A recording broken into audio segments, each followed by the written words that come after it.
A dream on the sea. I arrived in Vietnam late one summer in my life, well past 50 years old. Trips like this weren't just about exploring new places. They were about finding the everyday stories, the quiet wisdom that only comes from listening and living. I sat in a small cafe by the central coast where the salty breeze mixed softly with the gentle sound of waves.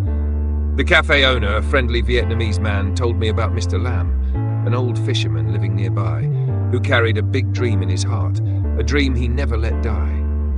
Mr. Lam wasn't famous or remarkable at first glance, just a man with steady determination and an unshakable belief in his dream.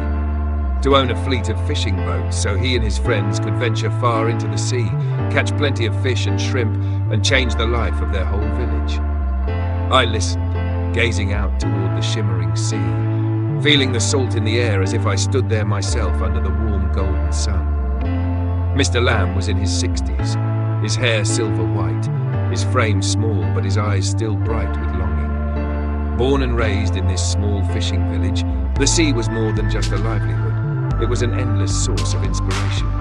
Since youth, he had been tied to the waves, his small boat, and long trips far from shore. Life was never easy. Fierce storms, broken boats, years struggling with hunger and cold, but he never let hardships defeat him. "I've always dreamed of a big fleet," he told me during a visit.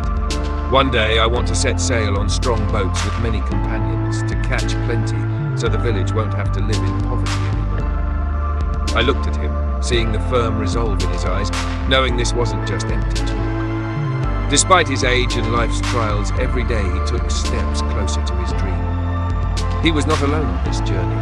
Every evening as the sun dipped below the horizon, he would sit by a small fire on the sand, telling the village children stories about the sea, long voyages, and most importantly, about perseverance and never giving up. "Children," he said warmly, "don't ever think dreams belong only to the young. No matter how old you are, no matter the hardships, keep faith and don't be afraid to try again." The children listened with shining eyes, as if they understood that dreams never expire. Mr. Lam's story made me deeply reflect on my own life. Far away in America, I too had unfulfilled dreams, desires put aside for many reasons. Age, responsibilities, struggles, all reasons I once used to quit.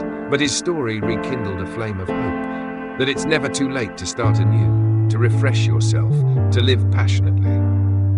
One morning I went out to sea with him. I watched him row his small boat, his old hands steady and skilled despite decades of hard work. His eyes gazed far ahead, focused on a goal unchanged by time. "I don't know if I'll ever own a big fleet," he said, "but as long as I live, I'm getting closer to my dream." I was moved by his persistence. His simple yet profound story was a lesson about the power of faith and endurance. It reminded me, and anyone who hears it, that no matter where you are or how old you are, keep a dream and never give up. When I left, I carried his story as a precious gift. I shared it with friends, with young people and the elderly alike, that dreams do not discriminate by age and have no expiration date. As long as you breathe and try, you can continue writing your own story. If you'd like me to expand or adjust it further, just let me know.